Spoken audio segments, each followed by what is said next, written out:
Olá pessoal, estamos aí, vamos iniciar mais uma matéria e dessa vez vamos estudar livros históricos. Eu tenho certeza que você será grandemente abençoado nesta matéria. Bons estudos, vamos lá.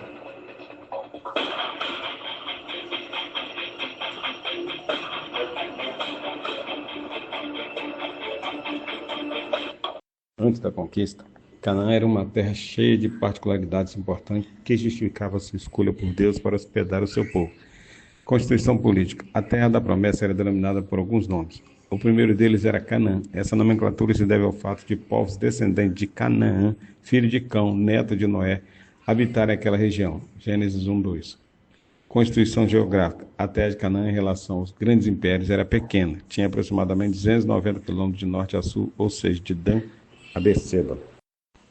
Antes da conquista, a religião e o extermínio dos cananeus, os livros históricos revelam que Deus deu ordem a Josué e a todo Israel para entrar na terra de Canaã e aniquilar todas as pessoas, inclusive mulheres, idosos e crianças. Deuteronômio 7:2. Josué, o grande general. O peso da sucessão, a missão de Josué não era nada fácil, pois ele teria de substituir Moisés, um homem que havia não só conduzido o povo de Israel pelo deserto e o colocado de frente da terra prometida, como também dado forma àquela nação ao estabelecer leis religiosas e civis. Elementos de identificação com o antigo líder Moisés. O povo, ao final do processo de dar posse a Josué como líder, diz que seguiria as orientações do novo guia, do mesmo modo como haviam sido com Moisés. Josué 1:17. Aí temos a identificação da estratégia, a identificação do milagre inicial. E Josué, como grande general, Josué 2:3, batalhando e presenciando o mover de Deus. Josué iniciou sua caminhada de liderança frente ao povo de Israel, sabendo que para ser bem-sucedido deveria desenvolver uma postura de obediência a Deus, ou seja, cumprir tudo aquilo que lhe fosse exigido. O mover de Deus na vida de Raabe, Josué 2:3, versículo 2. O mover de Deus na travessia do Rio Jordão. O mover de Deus na tomada de Jericó, Josué 2:3, 4. O mover de Deus na purificação do pecado, Josué 2:4. Outras experiências de Josué. O Senhor já havia feito grandes prodígios em favor do seu povo, e o nome de Josué também já tinha sido bastante exaltado quando Israel, contrariando as ordenanças proferidas, estabeleceu aliança com os gibeonitas, um povo que também habitava naquela terra. A partilha da terra e a palavra final de Josué. Conquista incompleta. Josué já havia implementado campanhas vitoriosas no centro-sul. Josué 10:16, no sul 10:29 e no norte, Josué 11. E subjugado e exterminado 31 reis no total. No entanto, a tarefa que o Senhor havia estabelecido era maior. As terras a leste do Jordão, ao contrário do que muitos pensam, existia um território a leste do Rio Jordão que também pertencia aos israelitas. Calebe e seu quinhão. Calebe era um homem de 85 anos de idade, pertencente à tribo de Judá, e devido ao cumprimento de uma missão especial no passado, recebeu uma promessa de Moisés. Terras a oeste do Jordão, era necessário Josué dar continuidade ao processo de divisão das terras entre as tribos de Israel. Um escape era o culpado. Quando chegamos ao capítulo 20 do livro de Josué, vamos deparar com a instituição da cidade de refúgio. A herança dos levitas. Havia uma determinação de que os filhos de Levi seriam separados para fazer o serviço do culto de Israel. Uma palavra final de Josué chegará ao final de sua missão de introduzir o povo de Israel na terra de Canaã e conquistá-la. A desordem inicial no tempo dos juízes. Uma palavra inicial.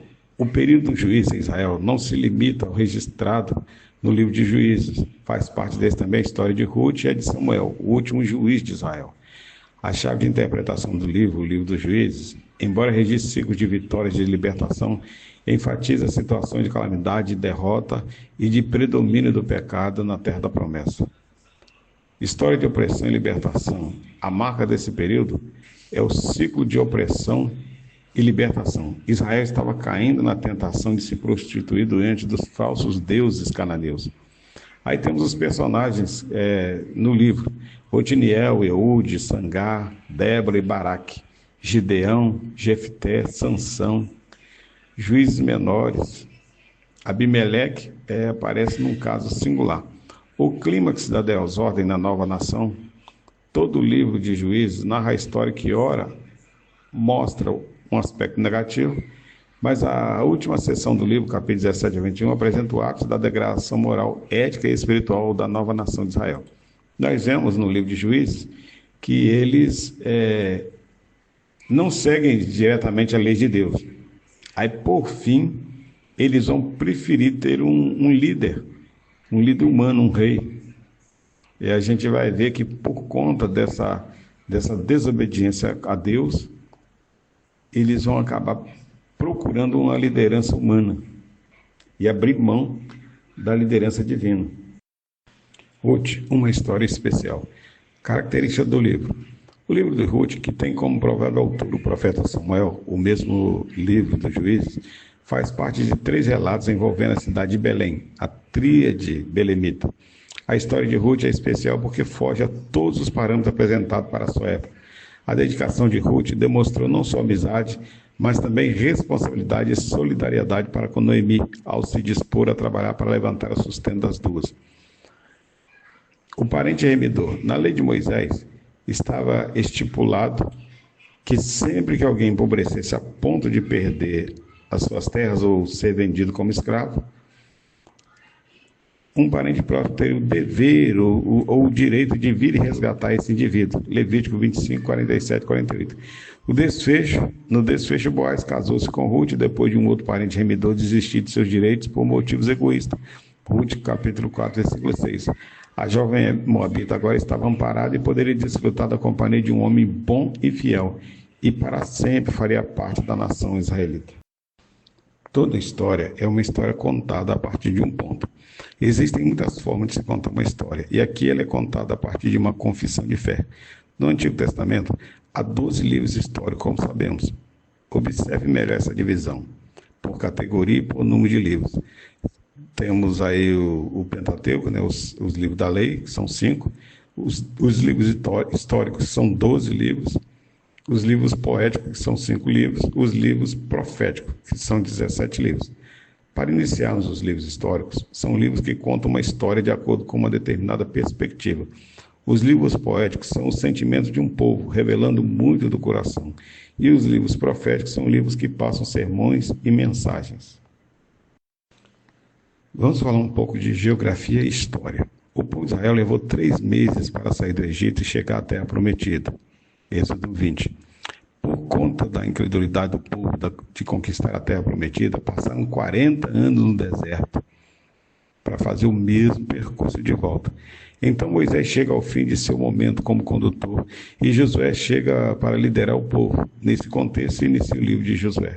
Lembrando que estamos falando deste povo que saiu oprimido do Egito, que poderia ter feito a viagem em 3 meses, sendo liderado por Moisés e após ele por Josué.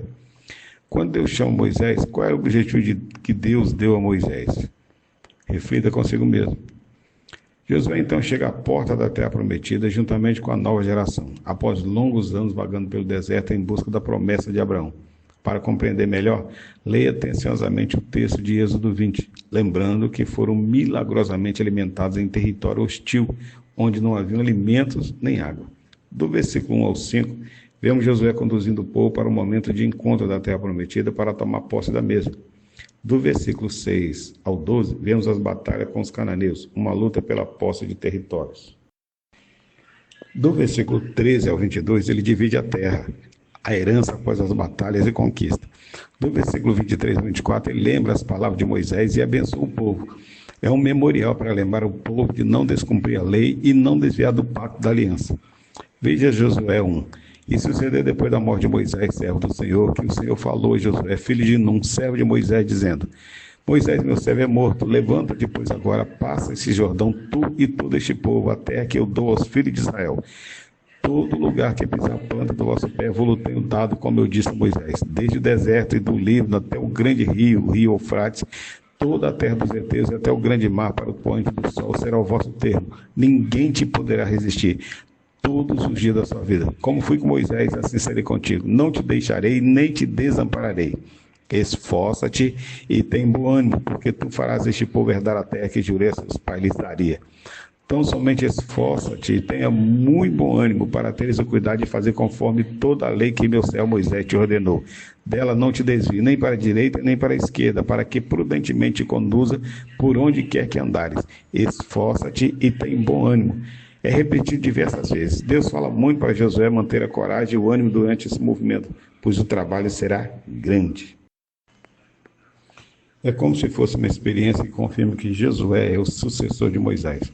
Pois da mesma forma que Moisés ficou em frente ao Mar Vermelho, Josué fica à frente do Rio Jordão, tendo que atravessar todo o povo. Esse primeiro evento revela e aquece o coração do povo, que sente que Deus continua junto a eles, através da liderança de Josué. Josué envia os espias que são recebidos pela Raabe, que os protege. No capítulo 5 do livro de Josué, ele se encontra com um anjo. Veja, e sucedeu que, estando Josué perto de Jericó, levantou seus olhos e olhou, e eis que se pôs em pé diante dele um homem que tinha na mão uma espada nua. E chegou-se Josué a ele e disse: És tu dos nossos ou dos nossos inimigos?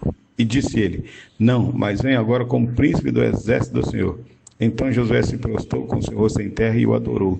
E disse-lhe: Que diz meu senhor ao seu servo? Então disse o príncipe do exército do Senhor a Josué: Descalça o sapato de teus pés, porque o lugar em que estás é santo. E fez Josué assim. A ideia de se descalçar e pisar é um sinal de referência e vem do fato de que, se calçado, não se pode sentir plenamente a santidade daquele lugar, para que você seja impactado pela santidade. O anjo, no versículo acima, mostra que a pergunta está invertida. A batalha, na verdade, é de Deus. Devemos refletir se estamos no mesmo time que ele. Vê-se dois lugares diferentes. Primeiro, Jericó, onde há a experiência de um povo que está se submetendo à vontade de Deus e aprendendo a conquistar. Esse povo obedece e, por obedecer, Deus ensina a andar para frente. Logo após, há uma segunda cidade, Ai, onde a derrota, e eles entendem que, se forem de qualquer jeito compactuando com o pecado, não será fácil conquistar a terra. Nesse segundo momento, o pecado de Acã é revelado, e esse pecado faz com que o povo não ande como deveria andar. Em Ai, fica claro que a obediência precisa fazer parte da trajetória desse povo. Se essa obediência não estiver funcionando, a conquista não acontecerá como deve. Em Josué 9, podemos ver duas relações diferentes. O primeiro povo são os gibeonitas, e eles têm uma atitude positiva quando vem o povo, se submetem e selam a paz com o povo de Israel. O segundo povo são os cananeus. Quando o povo chega, ao invés de selar um tratado de paz, ele busca a destruição de Israel. Os cananeus são derrotados. Vamos fazer uma observação. Será que o Deus cheio de graça da Bíblia, cheio de amor, é um Deus que ordenou a matança de tanta gente?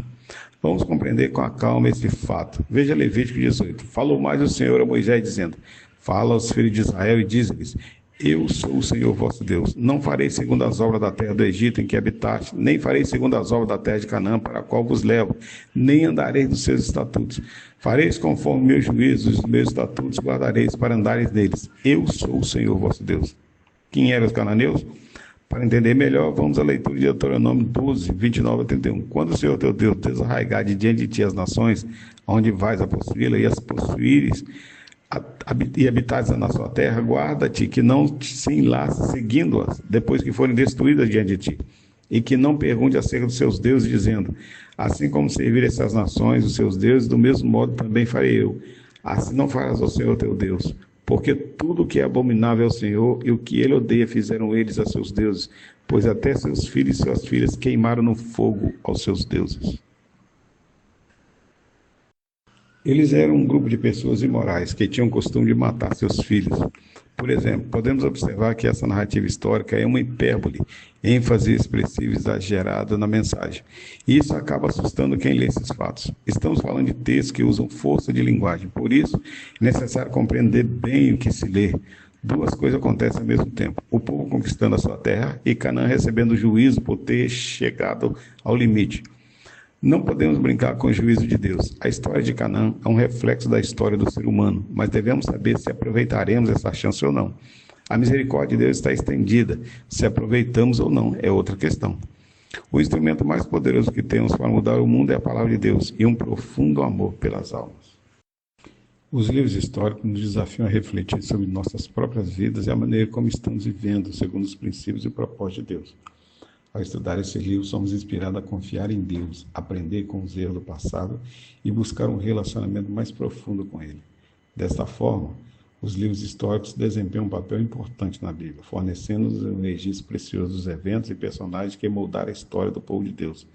Ao estudar e aplicar os ensinamentos desses livros, podemos crescer em nosso relacionamento com Deus e viver uma vida que reflita a sua vontade e propósito. Bem, chegamos finalmente ao final de mais uma matéria. Aguardo vocês na próxima. Deus abençoe e até lá.